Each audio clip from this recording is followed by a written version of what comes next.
رب اشرح لي صدري ويسر لي أمري واحلل عقدة من لساني يفقهوا قولي.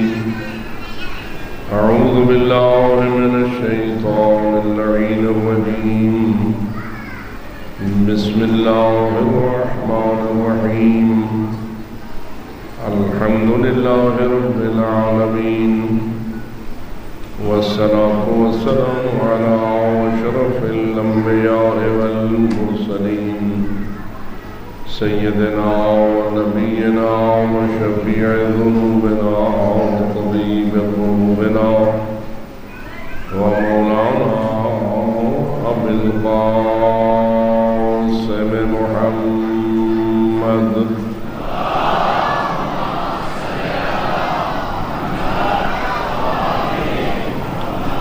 والصلاة والسلام على أهل بيته الطيبين الطاهرين المعصومين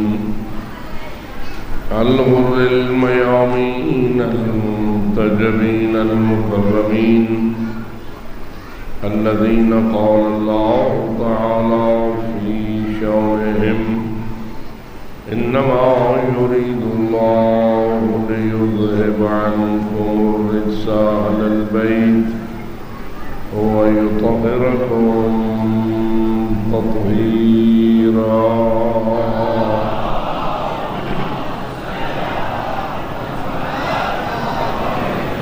إن رحمة الله على أحبابهم وأصحابهم وشيعتهم ومواليهم أجمعين، ولعنة الله على أعدائهم وقاتليهم وظالميهم ملعونين من يوم ظلمهم إلى أبد الآبدين.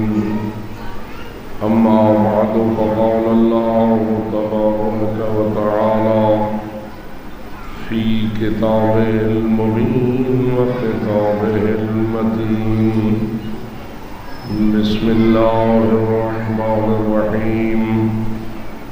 قد أفلح المؤمنون الذين هم في صلاتهم خاشعون. صلوات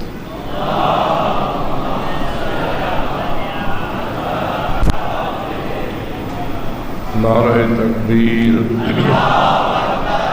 نعرہ رسالت، نعرہ حیدری، نعرہ صلوات.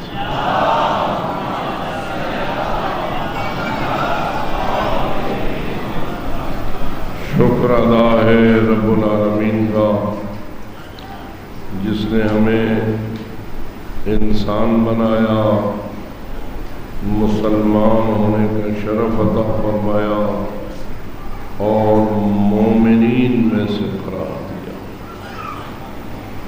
اور پھر قرآن مجید میں اس کا یہ اعلان ہوا: قد افلح المؤمنون، یقیناً مومنین فلاح پا گئے ہیں، الذین هم فی صلاتهم خاشعون، جن مومنین کی پہلی نشانی یہ ہے کہ وہ ہمیشہ اپنی نماز میں خشوع برتتے ہوئے نظر آتے ہیں. آواز بلند صلوات.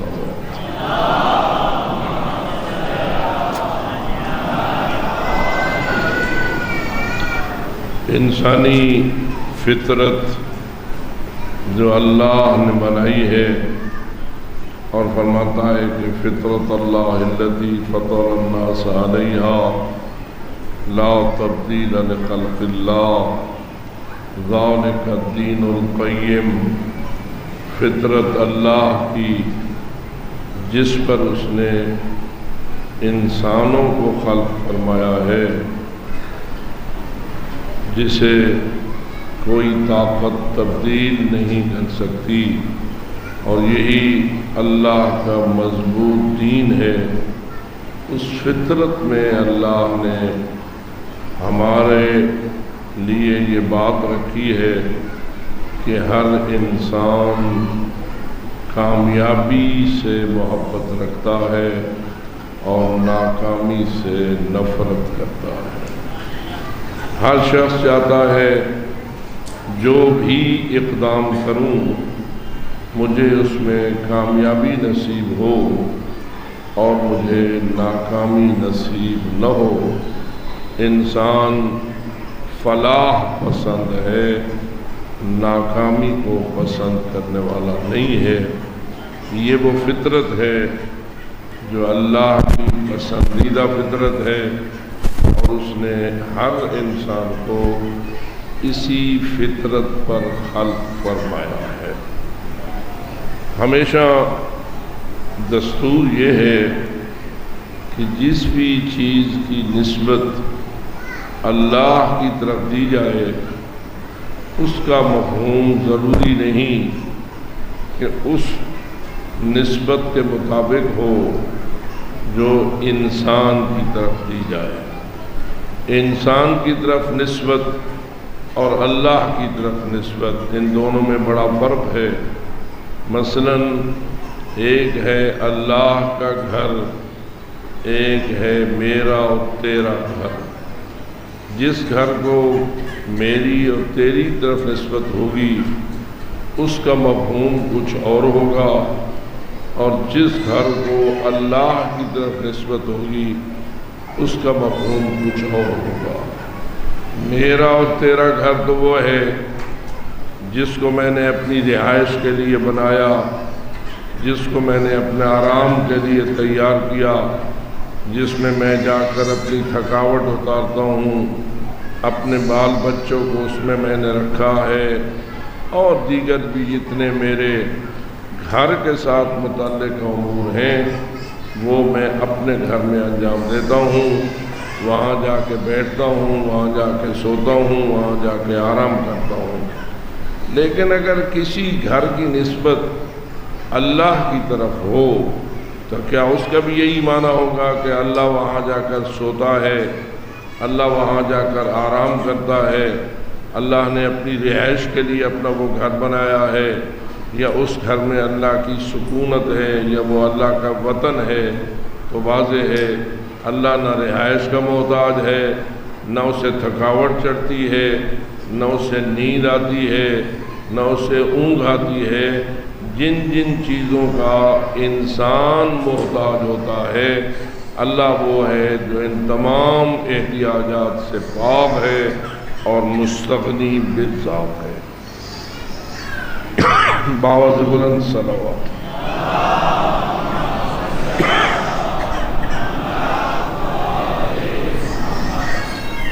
لہذا اگر بیت اللہ کو بیت اللہ کہا گیا ہے تو اس کا مفہوم کچھ اور ہے، اور ہمارے گھر کو ہمارا گھر کہا گیا ہے تو اس کا مفہوم کچھ اور ہے۔ اسی طرح لفظ فطرت جو اللہ نے قرآن مجید میں استعمال کیا ہے اور فرمایا ہے فطرت اللہ، اللہ کی فطرت، تو اس سے مراد وہ کیفیت یا وہ جذبات یا احتیاجات نہیں ہو سکتے جو انسان کو لاحق ہوتے ہیں۔ اللہ ہر جسم سے بھی پاک ہے، جسمانیات سے بھی پاک ہے، کیفیات سے بھی پاک ہے، حالات سے بھی پاک ہے، جذبات سے بھی پاک ہے۔ توجہ ہے؟ کیا خیال ہے آپ کا اللہ کبھی جذباتی ہو جاتا ہے؟ ہوتا ہے؟ ہم تو جذباتی ہو سکتے ہیں، ہمیں غصہ چڑھے تو ہمارا جذبہ تیز ہو جائے گا، کبھی ہم ٹھنڈے ہو جائیں گے، کبھی ہم گرم ہو جائیں گے، کبھی ہم سخی ہو جائیں گے، کبھی ہم بزدل ہو جائیں گے، کبھی ہم ڈریں گے، کبھی ہم کسی اور کیفیت کا شکار ہوں گے، بخار چڑھے گا، بخار اترے گا۔ ہم ہیں کیفیات میں بدلنے والے، لیکن اللہ وہ ہے لا یتغیر ولا یتبدل، نہ اس میں کوئی تبدیلی آتی ہے، نہ اس میں کوئی تبدل آتا ہے۔ ہم تو کبھی بچے ہوتے ہیں، پھر جوان ہو جاتے ہیں، پھر بوڑھے ہو جاتے ہیں، پھر بہت بوڑھے ہو جاتے ہیں، لیکن اللہ کب بچہ تھا، کب جوان ہوا، کب اس کے بڑھاپے کا تصور ہے، اللہ ان تمام چیزوں سے پاک ہے۔ اور یہی آپ اس وقت کہہ رہے ہوتے ہیں جب آپ سر جھکائے ہوئے پڑھ رہے ہوتے ہیں سبحان اللہ۔ نماز میں کیا پڑھتے ہیں؟ رکوع میں سبحان اللہ، سبحان ربی العظیم وبحمدہ، سبحان ربی الاعلی وبحمدہ۔ اس سبحان کا مطلب کیا ہے؟ میرا اللہ سبحان ہے، میرا عظیم رب سبحان ہے، میرا اعلی رب سبحان ہے۔ اس سبحان کا مطلب کیا ہے؟ ہر چیز سے، ہر احتیاج سے، ہر عیب سے جو پاک ہو وہ سبحان ہوگا۔ اللہ اکبر یا رسول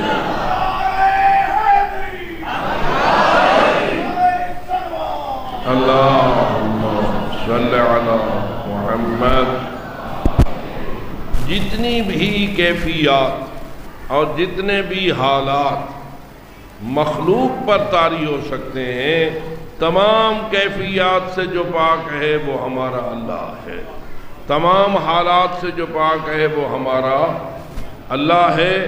اور اللہ کی معرفت ہمارے لیے ضروری ہے، اس لیے کہ امیر المومنین فرماتے ہیں اول الدین معرفت ہو، دین کی بنیاد ہی قائم نہیں ہو سکتی، اگر قائم ہو سکتی ہے تو اللہ کی معرفت سے قائم ہو سکتی ہے۔ تو کیا خیال ہے تھوڑا تھوڑا تذکرہ عزاداری کی محفل میں اللہ کی معرفت کا بھی ہونا مناسب ہے یا نہیں؟ بلکہ اس لحاظ سے زیادہ مناسب ہے کہ آج کچھ ایسی کیفیت بن چکی ہے مجالس کی کہ بہت سارے غیر ذمہ دار اور کم علم و غلط راستے پہ چلنے والے لوگوں نے توحید کو نشانہ بنانا شروع کر دیا ہے، توحید کو نشانہ بنانا شروع کر دیا ہے، خود بے معرفتے ہیں اور اللہ کی معرفت کو داغدار کرنے کے درپے ہیں۔ اور اس لیے حسینیت کی محافل کا تقاضا یہ ہے کہ امام حسین نے جس اللہ کے لیے اپنی ساری قربانیاں پیش کی ہیں، اس اللہ کی معرفت پر بھی کچھ نہ کچھ ذکر ہونا چاہیے۔ اگر آپ متوجہ ہیں تو بآواز بلند صلوات پڑھیں۔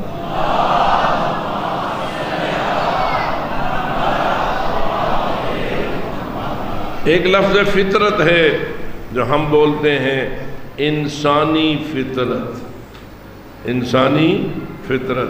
اللہ فرماتا ہے فطرت اللہ التی فطر الناس علیہا، اللہ کی فطرت ہے جس پر اللہ نے انسانوں کو خلق فرمایا ہے۔ انسانوں کی فطرت کو اللہ نے اپنی فطرت سے تعبیر کیا ہے۔ تو کیا ہم انسانی فطرت اور اللہ کی فطرت کو اس کیفیت کے حوالے سے ایک جیسا سمجھیں؟ ہمیں پیاس لگتی ہے، یہ فطرت ہے یا نہیں؟ بولو۔ ہم انسانوں کو جو پیاس لگتی ہے وہ ہماری فطرت میں ہے یا ہم اپنے آپ کو پیاس لگاتے ہیں؟ جی، بھوک لگتی ہے، گرمی لگتی ہے، سردی لگتی ہے، یہ ساری باتیں فطری ہیں یا نہیں؟ جی، یہ ہماری فطرت ہے۔ تو کیا ہم یہ کہیں کہ اللہ کو بھی بھوک لگتی ہے، اللہ کو بھی پیاس لگتی ہے، اللہ پہ بھی تھکاوٹ طاری ہوتی ہے، اللہ کو بھی گرمی لگ جاتی ہے، اللہ کو بھی سردی لگ جاتی ہے، اللہ کو بھی بخار چڑھ جاتا ہے؟ اب جب کہ آپ جانتے ہیں بہت سارے بڑے بڑے لوگ جو یہ کہتے ہیں کہ اللہ کا وزن ہے، اللہ کا جسم ہے، اللہ کہیں بیٹھا ہے۔ سنا ہوگا نا آپ نے؟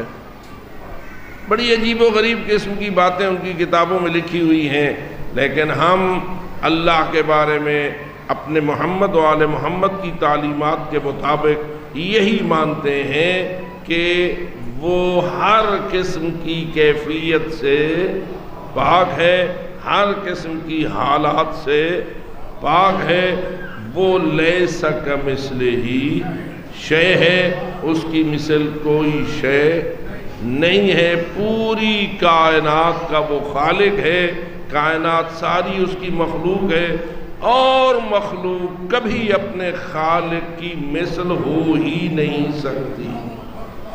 ایک کلیہ آ گیا ہمارے ہاتھ میں کہ مخلوق کبھی اپنے خالق کی مثل ہو ہی نہیں سکتی۔ جو یہ مانتا ہے بآواز بلند صلوات۔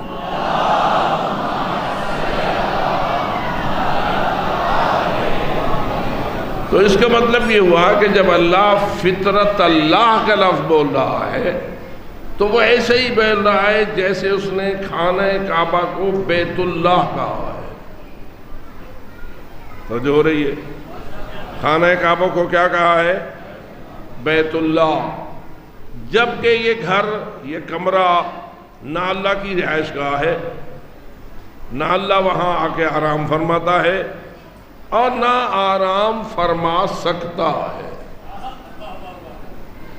یہ سب چیزیں اس کی شان سے بعید ہیں، وہ ان سب چیزوں سے پاک ہے۔ پھر اس نے، اللہ نے اس خانہ کعبہ کو اپنا گھر کہہ کر کیا سمجھایا ہے؟ ان اول بیت وضع للناس للذی ببکۃ مبارکا وہدی للعالمین۔ سب سے پہلا وہ بیت جو اللہ نے بنایا ہے لوگوں کے لیے اور کہتا ہے وہ میرا گھر ہے، اور آپ سب اس کو بیت اللہ کہتے ہیں، بیت اللہ کے طور پر جانتے ہیں۔ تو اللہ نے اس گھر کو اپنی طرف نسبت کسی اور چیز کے لیے نہیں دی، فقط اس لیے دی ہے کہ اس گھر کی عزت بڑھانا چاہتا ہے، اس گھر کی عظمت بڑھانا چاہتا ہے، پوری کائنات سے منوانا چاہتا ہے کہ یہ کالے پتھروں والا جو کوٹھا میں نے بنوایا ہے اپنے معصوم نبیوں کے ہاتھوں سے، اس کو میں اپنی طرف اس لیے منسوب کر رہا ہوں اور بیت اللہ کہہ رہا ہوں تاکہ تمہارے دل میں اس کمرے کی عزت میں اضافہ ہو جائے، اس کمرے کی تعظیم میں اور عظمت میں اضافہ ہو جائے۔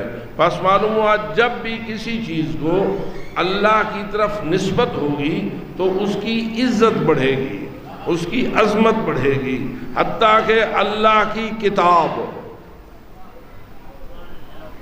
قرآن مجید کس کی کتاب ہے؟ اللہ کی کتاب ہے۔ یہ اللہ کی کتاب کیوں کہا گیا ہے؟ اس کتاب کو اللہ کی طرف کیوں نسبت دی گئی ہے؟ تاکہ اس کتاب کی شان میں اضافہ ہو، اس کی عظمت میں اضافہ ہو اور اس کی عزت میں اضافہ ہو۔ تو کیا خیال ہے، قرآن مجید کی عزت کائنات کی تمام کتابوں سے زیادہ ہے یا نہیں؟ جی، اس لیے چاہیے کہ قرآن مجید کو باقی ساری کتابوں سے اوپر مانا بھی جائے اور باقی ساری کتابوں کے اوپر رکھا بھی جائے۔ تو جو ہو رہی ہے، ساری کتابوں سے بلند مانا بھی جائے، عقیدہ بھی یہی ہونا چاہیے، اور جہاں کہیں چند کتابیں پڑھی ہوئی ہوں تو اللہ کی کتاب کو سب سے اوپر رکھ کے اس کی عزت اور عظمت کا اظہار اس طریقے سے کرنا چاہیے۔ جو اس بات پر یقین رکھتے ہیں بآواز بلند صلوات پڑھیں۔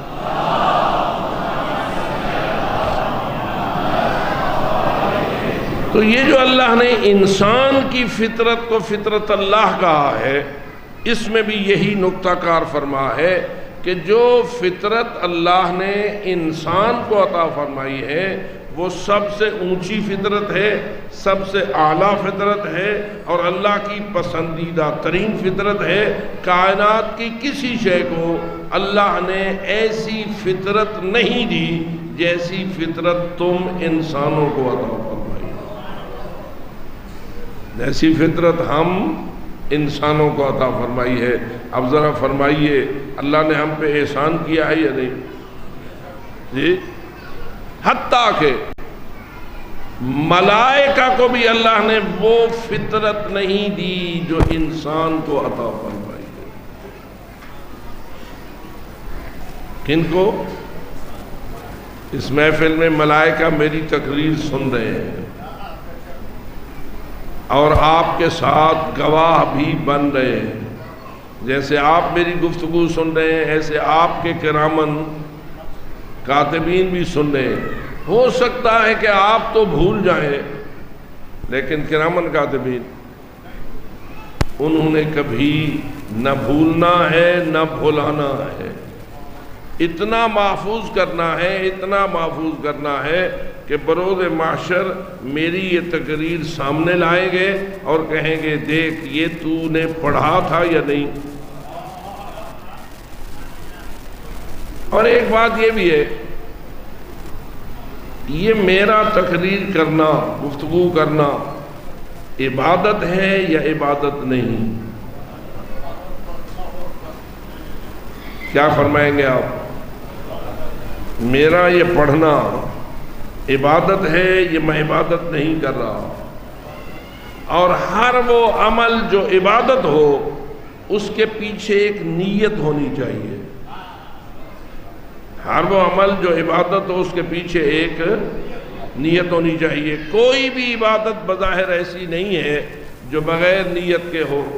آپ وضو والی عبادت انجام دیں نیت کے ساتھ، آپ غسل والی عبادت انجام دیں نیت کے ساتھ، آپ نماز والی عبادت انجام دیں نیت کے ساتھ، آپ روزے والی عبادت انجام دیں نیت کے ساتھ، آپ حج کریں اس میں طواف کریں نیت کے ساتھ، سعی کریں نیت کے ساتھ، پتھر ماریں شیطان کو نیت کے ساتھ، قربانی پہ چھری رکھیں اور ذبح کریں نیت کے ساتھ، پرانے کپڑے اتاریں احرام کے کپڑے پہنیں نیت کے ساتھ۔ بلکہ بعض علماء نے یہ بھی لکھا ہے احرام کے کپڑے پہننے کے لیے فقط نیت نہیں ہے، سلے ہوئے کپڑے اتارنے کے لیے بھی نیت ہے۔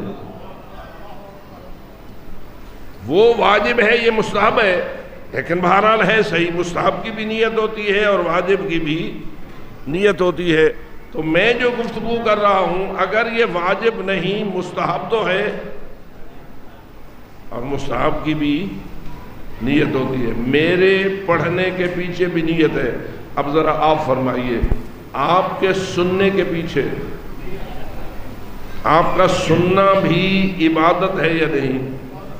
جو جو عبادت کرنے کے لیے آ بیٹھا ہے بآواز بلند صلوات صلی اللہ۔ آپ یہ لفظ بول کے آئیں تو بھی نیت ہے، یہ لفظ بول کے نہ آئیں فقط دل میں ارادہ کر کے آئیں تو بھی نیت ہے۔ کیا کہ میں مجلس سننے جا رہا ہوں، کس لیے آئے ہو؟ قربتاً۔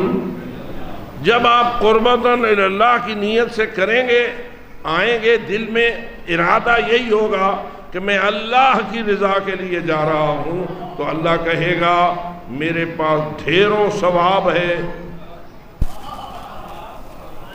میرا خزانہ لا محدود ہے، تو نیت کرتا جا میرا خزانہ لیتا جا۔ توجہ ہو گئی؟ تو انشاءاللہ اگر کوئی متوجہ تھا تو سبحان اللہ، اگر کوئی متوجہ نہ تھا تو اس سے متوجہ ہونا چاہیے کہ امام بارگاہ میں جا رہا ہوں کس کے لیے؟ کس کو راضی کرنے کے لیے؟ کس کی خوشنودی حاصل کرنے کے لیے؟ کس کا تقرب حاصل کرنے کے لیے؟ قربتاً الی اللہ، جس کی یہ نیت ہے بآواز بلند صلوات۔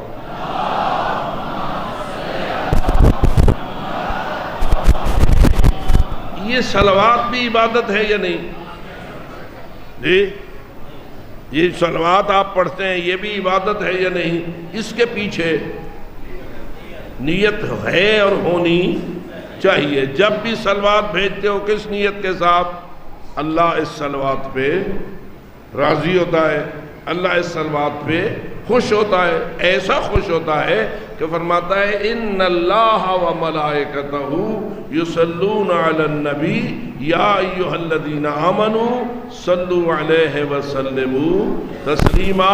میں اللہ بھی صلوات بھیجتا ہوں، میرے سارے ملائکہ بھی صلوات بھیجتے ہیں، تم جتنے مومنین ہو خواہ مومنات ہو تم بھی کیا کرو؟ بآواز بلند صلوات۔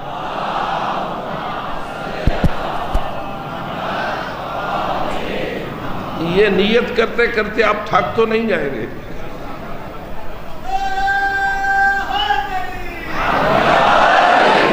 تو ہر زندہ باد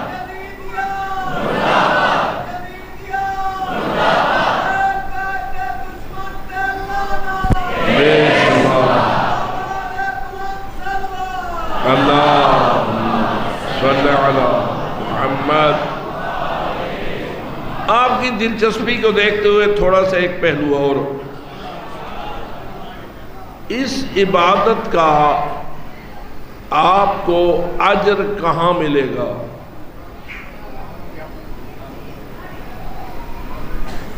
جس کو اجر ملا وہ فلاح پا گیا، اور جو اجر سے محروم رہا وہ کامیاب نہ ہو سکا۔ توجہ ہو رہی ہے؟ اجر کے لائق ہو گیا تو فلاح ہو گئی، کامیابی ہو گئی، اجر کے لائق نہ ہوا تو کیا ہو گئی؟ ناکامی ہو گئی۔ اللہ فرما رہا ہے فلاح ان کے لیے ہے جو مومن ہوں، قد افلح المؤمنون۔ فلاح کن کے لیے ہے؟ کامیابی کن کے لیے ہے؟ مومنین کے لیے ہے۔ اے اللہ یہ بتا مومن کون ہوتا ہے؟ جس کو لوگ مومن کہیں وہ مومن ہوتا ہے، یا جس کو تو اور تیرا نبی مومن کہے؟ یہ عوامی فیصلے والا مسئلہ ہے یا الہی فیصلے والا مسئلہ ہے؟ ایک شخص کو پورا ملک مومن کہے لیکن نبی مومن نہ کہے، کیا خیال ہے وہ مومن ہوا؟ جی، کوئی اسے مومن نہ کہے، پیغمبر اسے مومن کہے،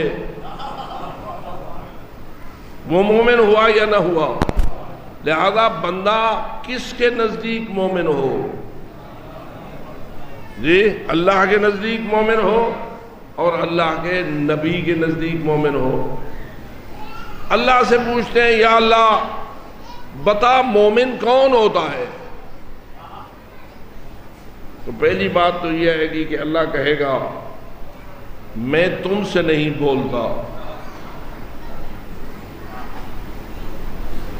تم اتنے نیچے ہو کہ میرے کلام کے لائق ہی نہیں ہو۔ صحیح کہہ رہا ہوں یا نہیں؟ ما کان لبشر ان یکلمہ اللہ الا وحیا او من وراء حجاب او یرسل رسولا فیوحی باذنہ ما یشاء۔ ما کان لبشر، کسی بشر کی طاقت نہیں ہے ان یکلمہ اللہ کہ اس سے اللہ کلام کرے۔ ہم سارے الحمدللہ بشر بیٹھے ہیں، کبھی آپ سے اللہ نے کلام فرمایا؟ اللہ سے آپ کی گفتگو ادھر ہوئی، آپ نے سنی تو جواب آئے گا نا۔ انسان اتنا بلند نہیں ہے کہ اس اللہ اکبر سے کلام کرنے کے لائق ہو۔ اللہ اکبر ہے یا نہیں؟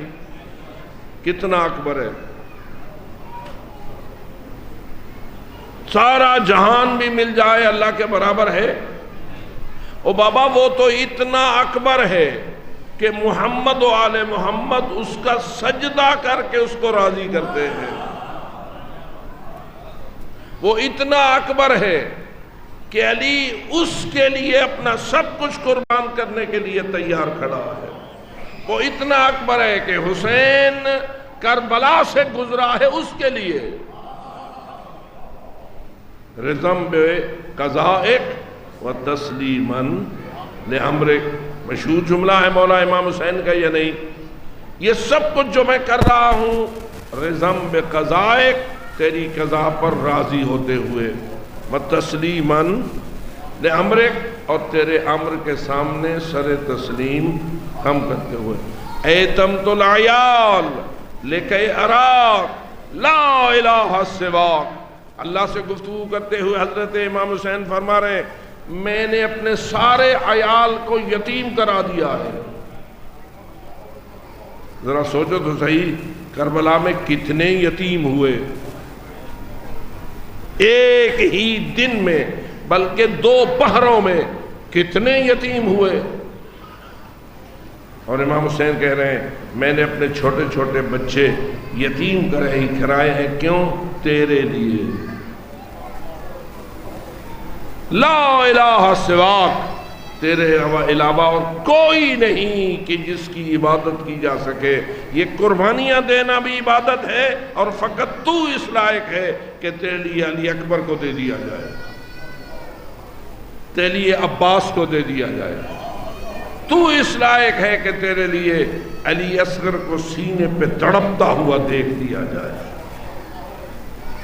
تو اس لائق ہے کہ زہرا کی بیٹیاں تیرے لیے چادریں قربان کر دیں۔ لا الہ سوا۔ تو میرے عزیز مہربانو، اللہ اکبر ہے، اور آپ الحمدللہ یہ نعرہ میں یوں کہہ دوں اللہ کی زمین پر ہر روز کتنی مرتبہ اللہ اکبر کہا جاتا ہے؟ تھوڑا سا گنیے، فقط ڈیرہ غازی خان کو گن لیجئے۔ اس ڈیرہ غازی خان کی فضا میں روزانہ کتنی مرتبہ اللہ اکبر کی آواز بلند ہوتی ہے؟ اور میں پوچھ سکتا ہوں کوئی اور آواز ہے جو اللہ اکبر کے برابر بلند ہوتی ہو؟ فقط آذان اقامت میں نہیں، تیری نماز میں کتنی مرتبہ اللہ اکبر ہے؟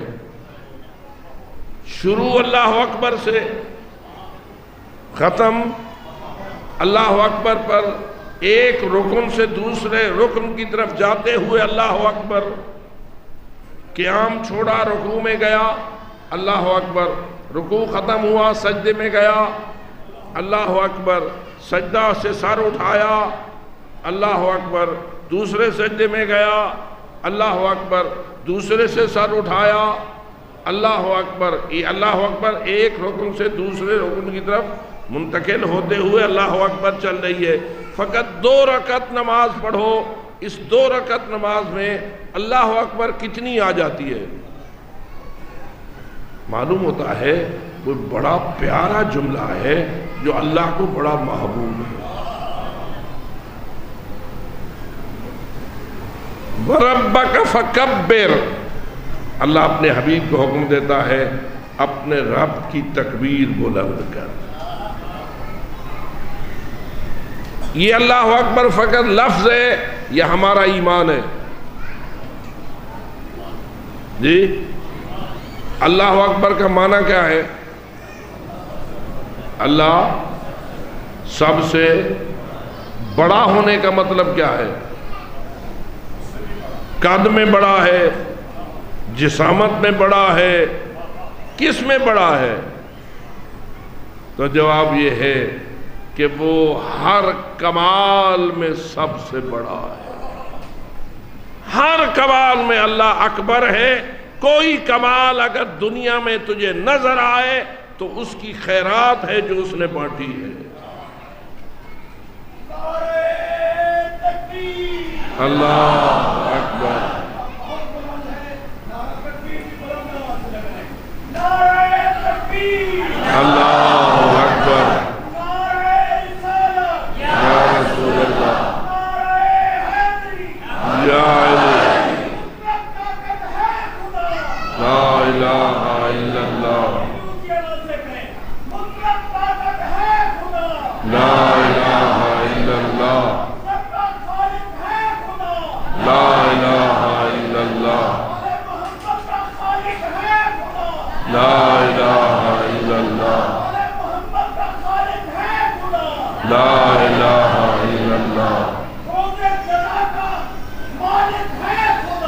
لا الہ الا اللہ لا الہ الا اللہ لا الہ الا اللہ یا صدیقی صاحب کی حوصلہ افزائی کے لیے بآواز بلند صلوات صلی اللہ. آخر یہ بھی تو عبادت کرتے ہیں نا, اور ہر عبادت کے پیچھے نیت ہوتی ہے کیا؟ قربتاً. اور پھر یاد رکھ اس قربتاً اللہ کی نیت سے تیری عبادت کا وزن بنتا ہے. اور یہ بھی یاد رکھ بروز قیامت اعمال گنے جائیں گے یا تولے جائیں گے؟ عبادات گنی جائیں گی یا تولی جائیں گی؟ نعرے ہر مجلس کے گنے جائیں گے یا تولے جائیں گے؟ آج کل کس کی مجلس سب سے اونچی ہوتی ہے؟ یہ جو ہمارے تبصرے ہوتے ہیں ٹنگی جو حص کوئی لہیسی تا پتہ لگ سی، یہ ہے نا آپ کے سرائکی کے جملے. مجلس سن کے جا بیٹھتے ہو, کوئی جلسہ ہو گیا 10-15 بندوں نے پڑھا, اب آپ جا کے تبصرے کرتے ہیں فلانے نے آج مجلس ٹنگ چھوڑی ہے, کوئی لہیسی تا پتہ لگ سی. یہ کس کی مجلس سب سے اونچی ہو جاتی ہے؟ میرے خیال میں تھوڑا سا توجہ فرمائیے. مجلسیں جو آپ فرسٹ سیکنڈ تھرڈ بناتے ہیں اور اس کے پھر نمبر بھی لگاتے ہیں اور نمبروں کا نتیجہ بھی آتا ہے, کسی کے نمبر لگتے ہیں تو اس کا لفافہ موٹا ہو جاتا ہے, کسی کے نمبر لگتے ہیں تو اس کا اشتہار بڑا ہو جاتا ہے, اس کے نخرے میں اضافہ ہوتا ہے یا نہیں ہوتا ہے. تو یہ جو آپ نمبر لگاتے ہیں, آپ کے نمبر لگانے کا فارمولہ کیا ہے؟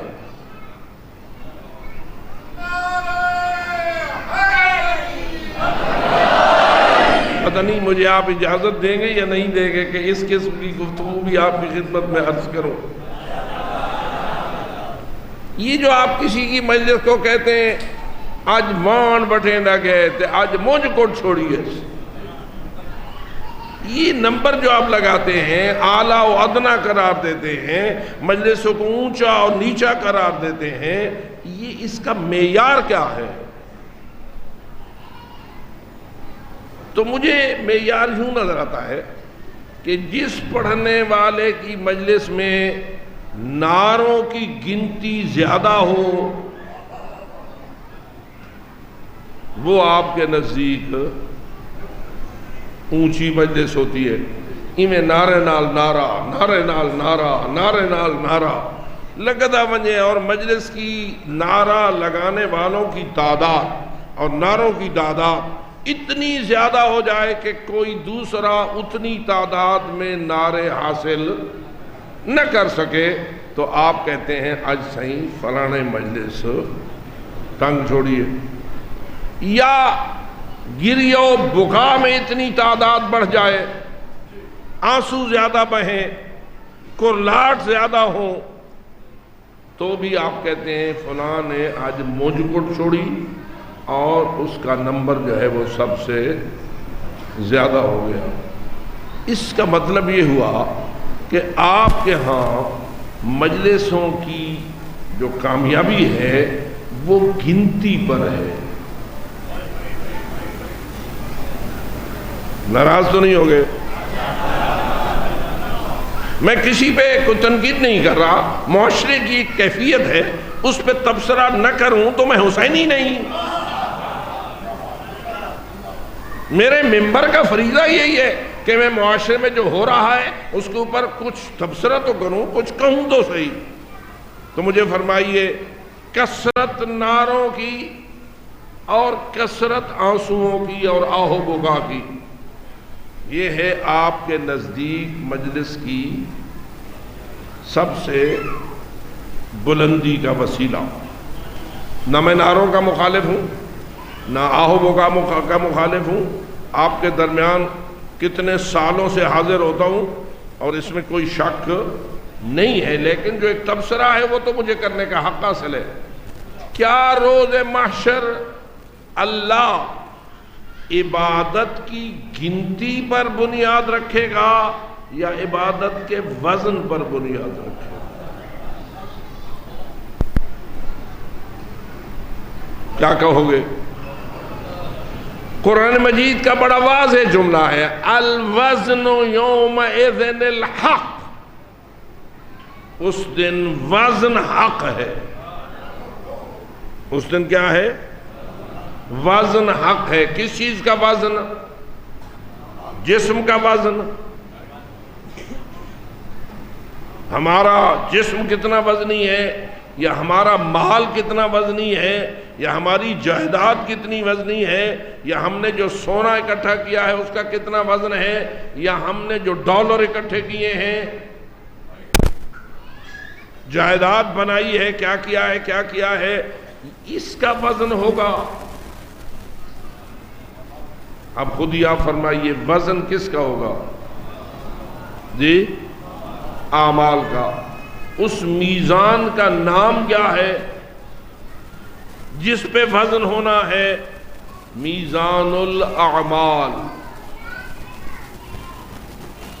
یعنی وہ ترازو جس پہ وزن ہونا ہے اس کا نام کیا ہے؟ میزان الاعمال۔ اللہ فرماتا ہے قرآن مجید میں، اما من ثقلت موازینہ فہو فی عیشۃ راضیہ واما من خفت موازینہ فامہ ہاویہ وما ادراک ما ہی نار حامیہ۔ جو غور سے سن رہا ہے بآواز بلند صلوات۔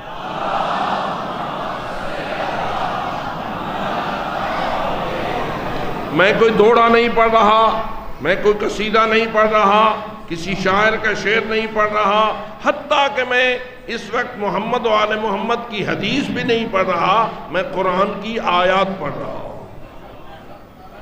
کوئی قرآن کی آیت میں شک کر سکتا ہے؟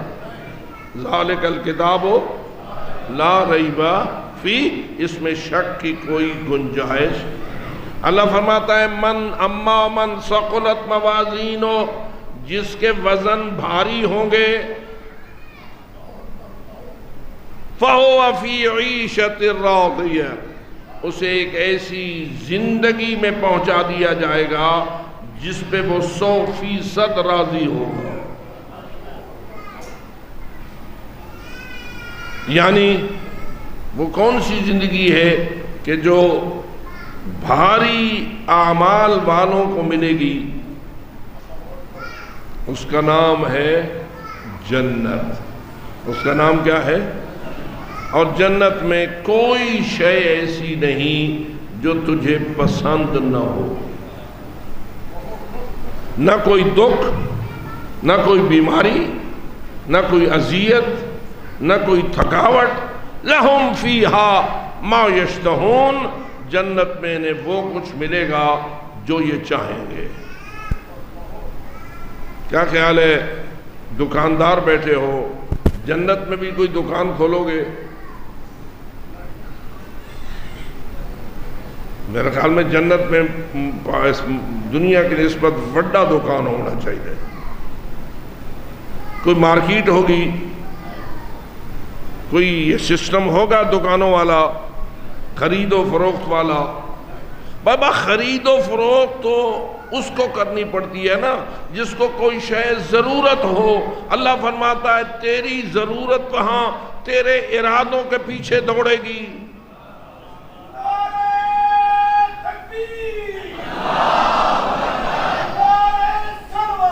اللہ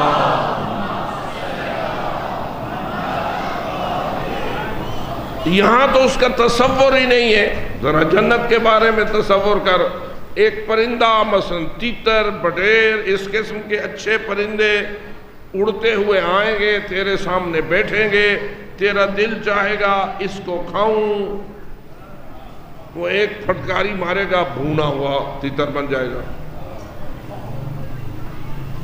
یہ گال چاہیے، یا والو تمہاری گھیندا فلانے پاسو گھیندا، فلانے پاسو گھیندا کی ضرورت نہیں ہے، تو ارادہ کرتا جا، جنت تجھے پیش کرتی چلی جائے گی۔ کسی ویٹر کی ضرورت بھی، کسی ہوٹل کی ضرورت بھی، کسی کچن کی ضرورت بھی، کسی نوکرانی کی ضرورت بھی نہیں ہے، حتیٰ کہ وہاں تیری ازواج مطہرہ ہوگی لیکن تیرے کچن کو نہیں چلائیں گی۔ ہاں ذرا ازواج بھی سن لیں، بآواز بلند صلوات۔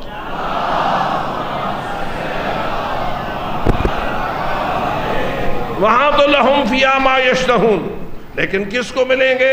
اما من ثقلت موازینہ، جس کی عبادتوں کا وزن بھاری ہوگا، وَأَمَّا مَنْ خَفَّتْ مَوَازِينُهُ، جن کے اعمال کا وزن خفیف اور ہلکا ہوگا، فَأُمُّهُ حَاوِيَةٌ، اس کا ٹھکانہ حاویہ ہے۔ اور پھر اللہ قرآن میں خود فرما رہا ہے مَا أَدْرَاكَ مَا هِيَ، تو کیسے سمجھ سکتا ہے کہ حاویہ کیا بلا ہے؟ خود تعریف کرتا ہے، فرماتا ہے نارٌ حامیہ، وہ حاویہ ایسی آگ ہے، جس کا میں سادہ ترجمہ یوں کر رہا ہوں، ایسی آگ ہے جو جلاتی ہے مارتی نہیں۔ کچھ تھوڑا سا دنیا اور جہنم کی آگ کا فرق سمجھ لیا؟ دنیا کی آگ کیا کرتی ہے؟ جلانے کے ساتھ ساتھ جو بندہ جل گیا اس کا کیا ہوا؟ زیادہ جل گیا تو آخر کیا آئے گی؟ موت۔ جلنا مرنا، یہ ہے دنیا کی آگ۔ آخرت کی آگ کیسی ہے؟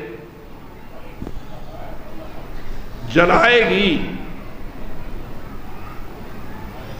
موت نہیں آئے گی۔ چونکہ موت نہیں آئے گی اس لیے اولئک اصحاب النار ہم فیہا خالدون، ایسے خبیث ہوں گے جن کو جہنم میں پھینکا جائے گا اور وہ جہنم میں ہمیشہ جلتے رہیں گے، اس لیے کہ مریں گے تو نہیں۔ یہ کن کے لیے ہوگی؟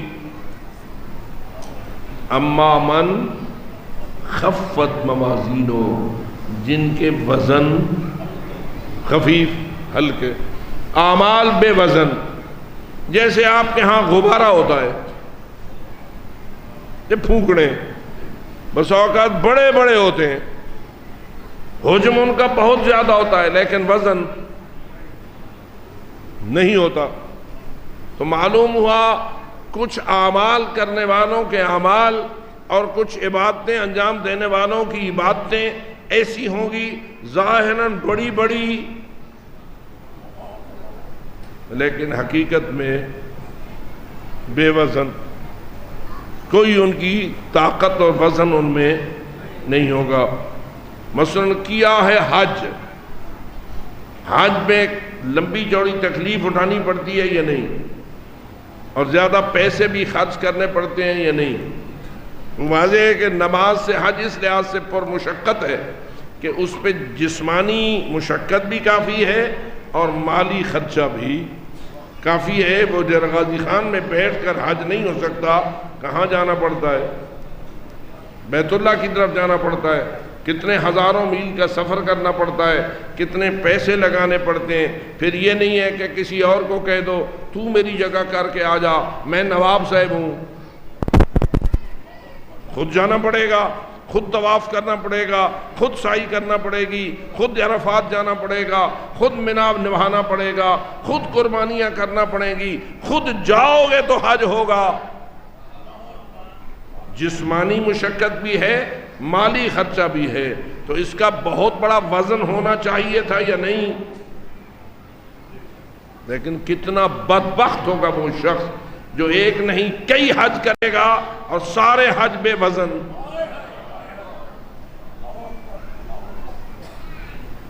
اب اگر پوچھیں یہ بے وزن کیسے ہو جاتے ہیں، کرتا تو بندہ عبادت ہے، بے وزن کیسے ہو جاتا ہے؟ تو میں نہیں کہتا، اپنے رسول سے پوچھ۔ رسول اکرم نے فرمایا اگر کوئی شخص ہر رات، یعنی حضرت نوح سے لمبی زندگی پائے، ہر رات عبادت نماز میں گزارے، ہر دن روزے سے گزارے، ہر سال حج کرے اور کرے بھی پیدل، کیونکہ حضرت نوح کی زندگی تو 1000 سال تو حتمن ہے نا، اور ہر سال کرے تو اس کے حج کتنے ہو جائیں گے؟ 1000 حج، ہر رات عبادت، ہر دن روزہ۔ پھر فرماتے ہیں کوہ احد جتنا سونا اللہ کی راہ میں تقسیم کر دے، خیرات کر دے، مسکینوں کو دے دے، اتنا سخی۔ اور پھر فرماتے ہیں آخر میں کیا ہو؟ صفا و مروہ کے درمیان بے جرم و خطا قتل ہو جائے، کسی قتل کے بدلے قتل نہیں ہوا، بے جرم و خطا کوئی آیا اور اس نے اس کو اس وقت قتل کیا جب وہ صفا و مروہ کے درمیان سعی میں مصروف تھا یا رکن و مقام کے درمیان طواف میں مصروف تھا، ایسی مقدس ترین جگہ پر مقدس ترین عبادت میں مصروف تھا، قتل ہوا بے جرم و خطا۔ اس کے بعد رسول اکرم کا یہ جملہ سب کو قابل غور ہے، اِلَّمْ يُوَالِكَ يَا عَلِي لَمْ يَشُمَّ رَائِحَةَ الْجَنَّةِ، علی اگر ایسے شخص کے دل میں تیری ولایت نہیں ہے وہ جنت کی خوشبو بھی نہیں سونگھ سکے گا۔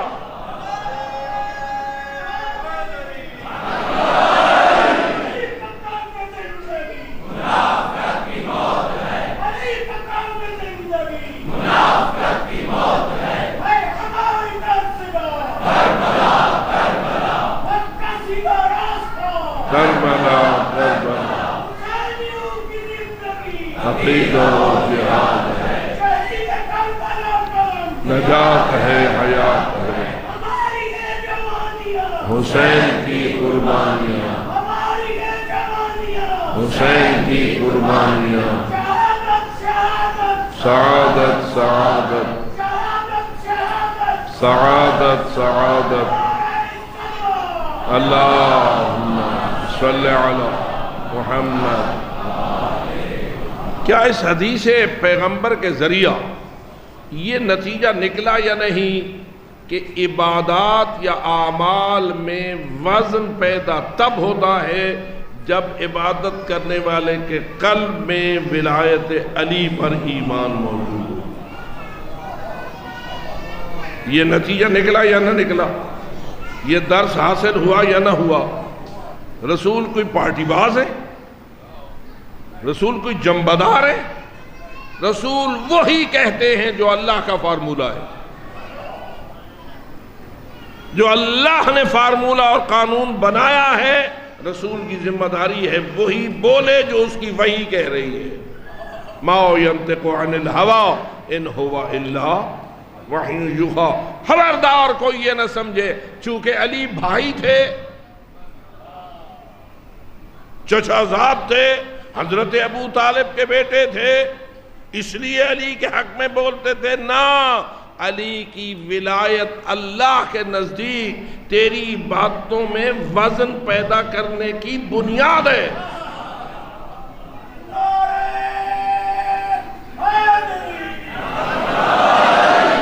علی کی ولایت بنیاد ہے یا علی کو رب ماننا؟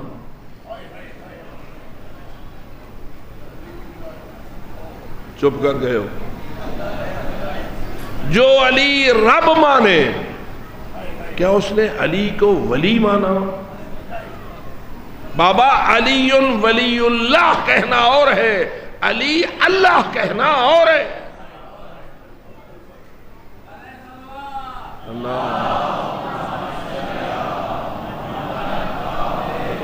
الحمدللہ رب کون ہے رب؟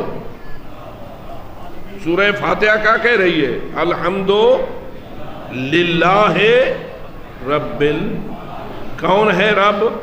اللہ۔ کون ہے رب؟ اب اگر کوئی علی کو رب کہے،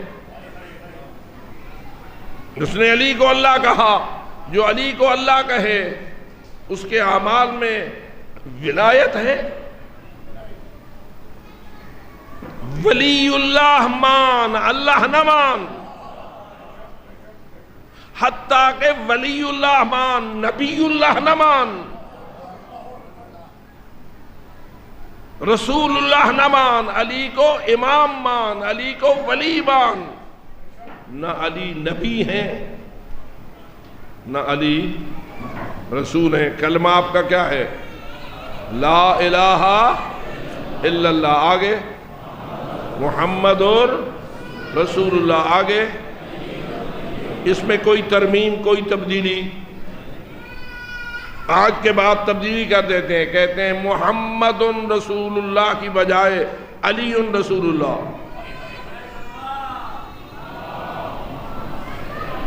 کیا یہ جائز ہے؟ کیا یہ صحیح عقیدہ ہے یا دین کی گردن پہ چھری ہے؟ اس لیے ان بدبختوں سے بچو جو تیرے ایمان پہ چھری چلانے کے لیے تجھ سے پیسے لیتے ہیں۔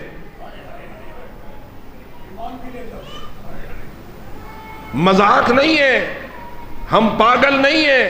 اس منبر پر بیٹھ کر اگر یہ بات کرتے ہیں تو پارٹی بازی کی بنیاد پر نہیں کرتے، تیرے حق میں مخلص ہیں۔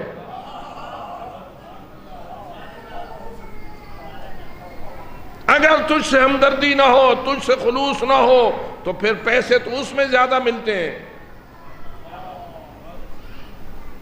علی اللہ کہنے والوں کے پیچھے نوٹ دوڑ رہے ہیں، علی رب کہنے والوں کے پیچھے جائیدادیں بھاگ رہی ہیں، ہمیں تو گالیاں پڑتی ہیں، لیکن ہم اس ایمان پر ہیں جتنی گالیاں دینا ہے دے دو، روز محشر آئے گا تو علی مولا کی بارگاہ میں جا کے فیصلہ ہوگا تم سچے ہو۔ علی اللہ سچا ہے یا علی ولی اللہ سچا ہے؟ علی علی علی نعرہ حیدری۔ اگر تو علی ولی اللہ والا ہے، رسول نے فرمایا ہے اِلَّمْ يُوَالِكَ يَا علی، اے علی اگر وہ تجھے ولی نہیں مانتا، لم یشم رائحۃ الجنہ، وہ جنت کی خوشبو کبھی سونگنے کے لائق نہیں ہوگا۔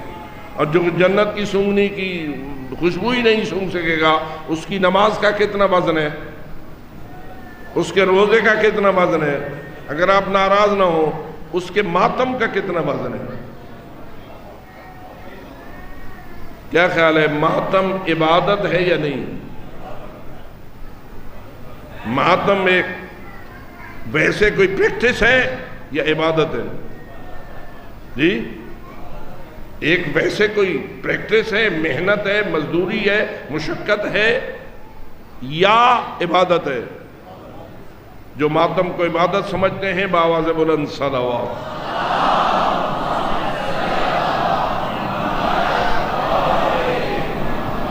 ماتم بھی تلے گا یا نہیں؟ جب ساری باتیں تلے گی تو کیا فقط نماز تلے گی یا ماتم بھی تلے گا؟ میں جو تقریر کر رہا ہوں میری تقریر تلے گی، تو سن رہا ہے تیرا سننا تلے گا، میں پڑھ رہا ہوں میرا پڑھنا تلے گا، تیرے دل کے ارادے جو ہیں وہ درمیان میں دخیل ہوں گے۔ اگر محبت سے سن رہا ہے تو وزن بڑھ رہا ہے، تے ڈڈو کو بئی بلا ہے۔ تو اس لیے میرے عزیز مہربان اس نقطے کو مت بھول، والوزن یومئذ الحق، حق وہ ہوتا ہے جس میں شک نہ ہو۔ پتہ نہیں میں حق کی تعریف کر گیا، آپ کو سمجھ آئی یا نہیں؟ حق کیا ہوتا ہے؟ جس میں شک، اللہ حق شک نہیں، رسول حق شک نہیں، امام حق شک نہیں، قیامت حق شک نہیں، جنت حق شک نہیں، جہنم حق۔ یہ جو میت کو لٹاتے ہو لحد میں، خواہ مرد ہو یا عورت، اور پھر پڑھتے ہو تلقین، اور کہتے ہو اسمع افہم یا فلان ابن فلان، یا اسمعی افہمی یا فلانۃ بنت فلان، اے فلانا بیٹا فلانے کا سن لے سمجھ لے، یا فلانی بیٹی فلانے کی سن لے سمجھ لے۔ کیا سن لے کیا سمجھ لے؟ ان الموت حق والبعث حق والنشور حق۔ یہ ویسے ایک عام لفظیں ہیں، یہ ہمارے ایمان کا حصہ ہے۔ میں دعا کرتا ہوں اے اللہ یہ جتنے مومنین مومنات بیٹھے ہیں ان کو ایسی موت نصیب کرنا جس کے ساتھ انہیں تلقین نصیب ہو۔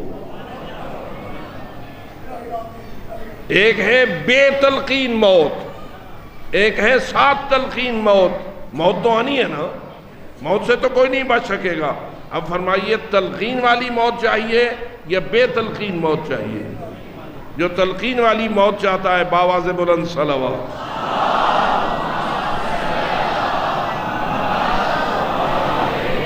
حق، ہر حق تجھے بتایا جا رہا ہے، اور اللہ قرآن میں کہہ رہا ہے اعمال کا وزن بھی حق ہے، عبادات کا وزن بھی حق ہے۔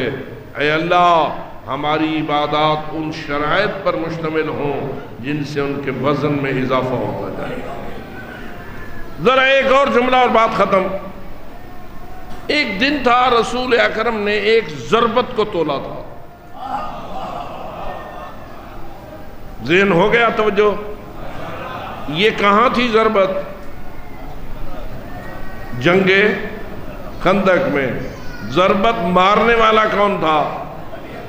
علی۔ تولنے والا کون تھا؟ اور فرما رہا تھا ضربت علی یوم الخندق افضل من عبادت الثقلین۔ علی کی ایک ضربت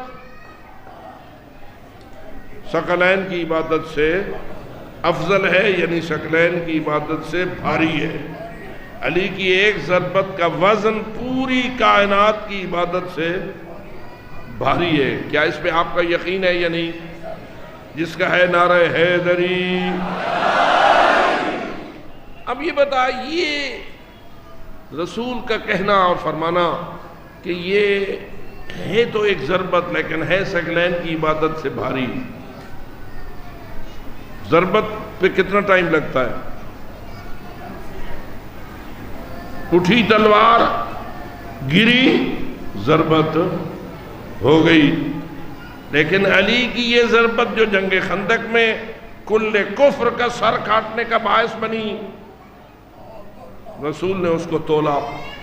کیا خیال ہے رسول اس فارمولے سے آشنا ہستی ہے یا نہیں جس پہ روز محشر ہمارے اور تمہارے اعمال تولیں گے؟ یا رسول کو کوئی پتہ نہیں؟ جو فارمولہ تولنے کا روز محشر میزان الاعمال پہ کام کر رہا ہوگا، تیرا رسول اس فارمولے کو جاننے والا ہے یا نہیں؟ اب اسی فارمولے کو رسول نے سامنے رکھا، علی کی ضربت کو تولا، اور جواب یہ آیا کہ علی کی ضربت ثقلین کی عبادت سے افضل ہے۔ یہ بھاری کیوں ہو گئی اتنی؟ اب اگر تو کہے علی چونکہ اپنے آپ کو ولی اللہ سمجھتے تھے، میں تھوڑا سا آپ کو تنگ کر رہا ہوں، کیا علی کا اپنے آپ کو ولی اللہ سمجھنا یہ ان کے وزن کے اضافے کا باعث ہے؟ تو اور میں تو ان کو ولی اللہ مانیں گے تو وزن پیدا ہوگا۔ علی کا اتنا بڑا وزن کیسے پیدا ہو گیا؟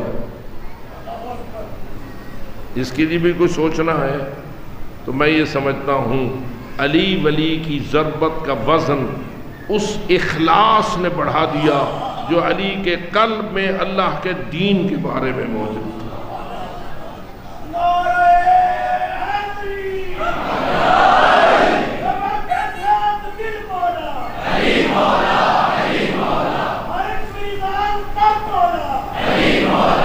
علی مولا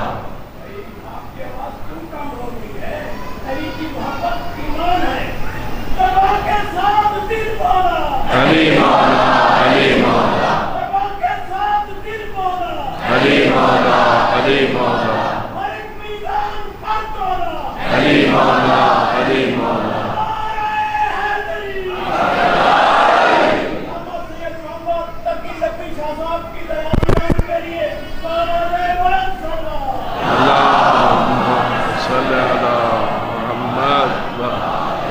تھوڑی سی ان کی درازی عمر کے لیے بھی باواز بلند صلوات.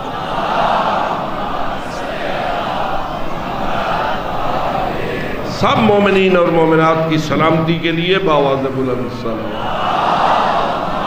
صلی اللہ. تو میں یہ عرض کر کے بات کو ختم کروں کہ علی کی عبادت کا وزن ہے اس اخلاص کی بنیاد پر جو قلب علی میں دین حق کے بارے میں موجود ہے.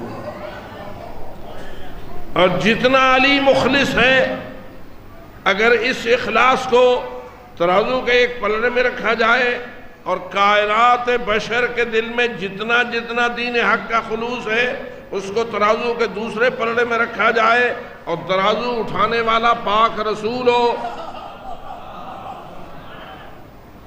تو بتائیے علی کے خلوص کا پلڑا جھکے گا یا امت کے خلوص کا پلڑا جھکے گا؟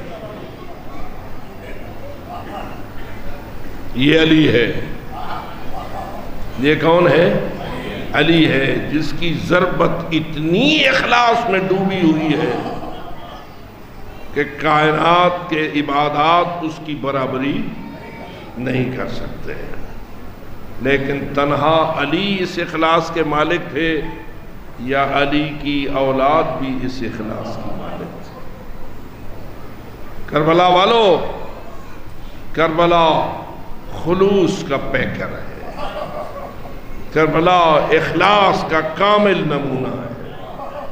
کربلا سے سیکھو اخلاص کیا ہوتا ہے، خلوص کیا ہوتی ہے. ان باتوں کو سمجھنے کے لیے بھی بہت بڑی بلندیاں چاہیے. میں حیران ہوتا ہوں، امام حسین نے مدینہ چھوڑا اخلاص کی بنیاد پر یا کسی اور بنیاد پر؟ دین بچانے کے لیے چھوڑا نا. مکہ آ گئے، اب مکے کو بھی چھوڑنا پڑا. حالانکہ مکہ تو جائے امن ہے، من دخلہ کان آمنا. جو مکے آئے اللہ فرماتا ہے اس کو امن مل گیا. لیکن حسین کہہ رہے ہیں اے مکہ، اے خانہ خدا، میں تیرے اندر بھی امن نہ پا سکا، مجھے اب تجھے بھی چھوڑنا پڑ رہا ہے. کیوں؟ اس لیے کہ احرام کے لباس میں کرائے کے قاتل ہیں جو ہر حال میں مجھے قتل کرنا چاہتے ہیں، حتیٰ کہ اگر بیت اللہ کے خلاف کو پکڑی حالت میں بھی انہیں موقع ملا تو وہ مجھے قتل کرنے سے باز نہیں آئیں گے. یہی وجہ ہے کہ امام حسین نے اپنے احرام حج کے کھول دیے اور مکہ چھوڑنے کے لیے تیار ہو گئے اور چلنے لگے ہیں کوفہ کی جانب. اب کچھ مخلصین تھے جن میں سے ایک حضرت امام حسین کا بڑا آپ سے چھوٹا اور باقی بھائیوں سے بڑا بھائی تھا، حضرت محمد ابن حنفیہ. اس کو پتہ چلا کہ مولا کوفہ جا رہے ہیں، اس کو خلوص نے مجبور کیا، تڑپا، آیا مولا کی خدمت میں. مولا سنا ہے آپ کوفہ کو تیار ہیں؟ فرمایا ہاں. کہا کوفہ والوں نے نہ بابا علی سے وفا کی تھی نہ بھائی امام حسن سے وفا کی تھی، دونوں کے حق میں بے وفا ثابت ہوئے. تجربہ گواہ ہے کہ کوفیوں نے نہ مولا علی سے وفا کی نہ امام حسن سے وفا کی. اب حضرت محمد ابن حنفیہ اپنے معلومات اور خلوص کی بنیاد پر عرض کر رہے ہیں مولا آپ کوفہ کیوں جا رہے ہیں؟ کوفہ تو بے وفا لوگ ہیں، بابا سے بے وفائی کر چکے ہیں، بھائی سے بھی بے وفائی کر چکے ہیں. امام حسین نے فرمایا چونکہ یہاں بھی امن نہیں ہے، مکہ میں بھی میرے لیے کوئی امن نہیں ہے، قاتل آئے ہوئے ہیں اور جس حال میں وہ چاہیں مجھے قتل کر دیں گے، تو میں چاہتا ہوں کہ اب میں حرم سے باہر چلا جاؤں۔ اور فرمایا کرتے تھے حرم سے ایک بالش باہر اگر میرا قتل ہوا وہ مجھے قبول ہے، حرم کے ایک بالش اندر میں قتل نہیں ہونا چاہتا۔ میں حرم کی حرمت کو محفوظ رکھنا چاہتا ہوں، حرم کی توہین کو برداشت نہیں کر سکتا ہوں۔ اللہ کا حکم برقرار رہنا چاہیے، جو حرم میں ہو اس کو امن ہونا چاہیے۔ مجھے اگر یہ امن نہیں دے رہے تو میں حرم چھوڑ کے جا رہا ہوں۔ امام نے فرمایا کہ چونکہ یہاں میرے لیے امن نہیں ہے، کوفہ والوں نے مجھے دعوتیں دی ہیں، میں اس لیے ادھر جا رہا ہوں۔ حضرت محمد ابن حنفیہ کہنے لگے کوفہ والے بے وفا ہیں۔ حضرت نے فرمایا اگر کوفہ نہ جاؤں تو کدھر جاؤں؟ مدینہ سے آ گیا، مکہ میں امن نہیں ہے، کدھر جاؤں؟ اس وقت حضرت محمد ابن حنفیہ کا جواب آیا آپ یمن چلے جائیں۔ کدھر چلے جائیں؟